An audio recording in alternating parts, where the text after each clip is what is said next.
generally, the abuse would come to our attention from an anonymous source more often than not. It's very rarely that somebody would actually report abuse, that they are being abused.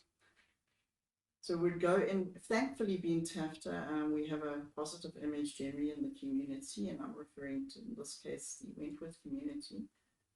And we can go in and offer services. So it would be a slowly going in. It wouldn't be a case of, I've heard that there's a case of abuse here, and immediately you're going to get everybody's hackles up. So you go in and introduce yourself. You're the area social worker. You believe that some elderly person is living there. Here to see what we can do as far as assistance with services. On occasion, you can find that there might be some form of abuse, but perhaps it's because the person is actually, the family are battling with something, possibly with dementia. Dementia is something that's close to my heart. It's also very stressful for people that are caring for the elderly that have dementia. So there can be a lot of frustrations that go with it. So suddenly they'll be shouting at mom or dad or shaking them because now they're so frustrated because mom or dad have now done exactly what they told them not to do 5 seconds before. Because obviously with dementia, that elderly person can't remember what they've been asked to do or not to do. So they've walked across a nice clean floor. They possibly just defecated on the floor. And you can understand where that person's coming from. So it's then a case of teaching skills.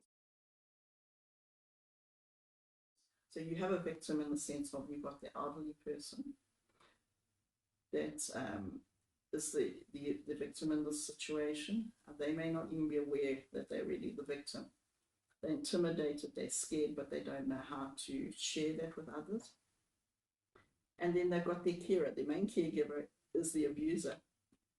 And yet that main caregiver also loves them. There's a lot of care that's going on there, but they're frustrated. There is clearly some abuse. It has also been reported and come to our knowledge. We can bring that to their attention and see, but as gently as possible, because you want to build a relationship. You don't want to alienate.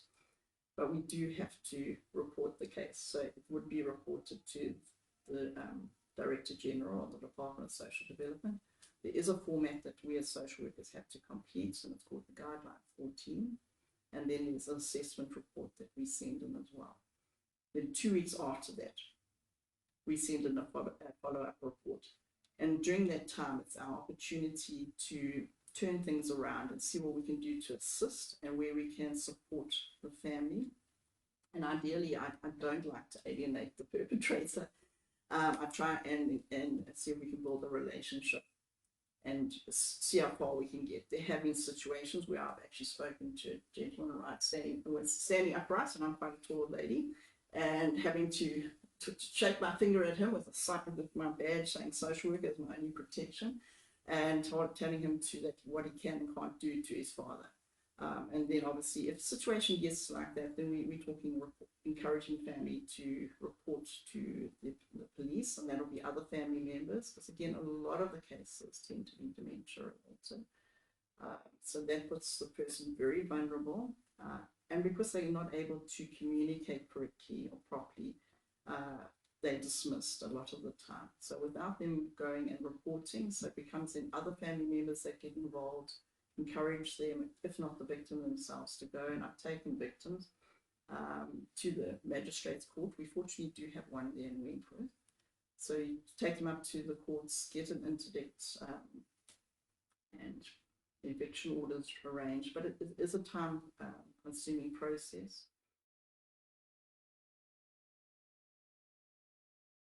Often when these have to be served on the perpetrator, the victim, the elderly person, then changes their mind because they don't want to see anything happening to their son. So that's immediately, they've said sorry, it's fine, and then they tell the policeman to go away with that interdict. So it's not actually then enforced. The one that I think always comes to mind for everybody is physical abuse.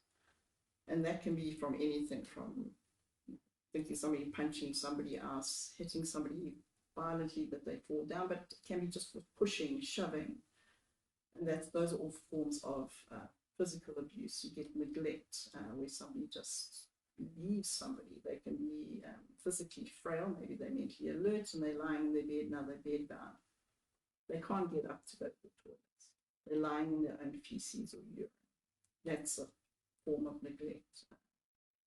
So that person's going to end up with pressure sores. They're going to, left in that condition, those pressure sores are going to be filled with urine and feces, and the person will end up with septicemia and die. So that's as terrible as somebody punching somebody else in the face. So they're different forms of neglect. There's obviously the financial abuse as well. And again, we see a lot of that with the SASSA pension often being the only income that's coming into the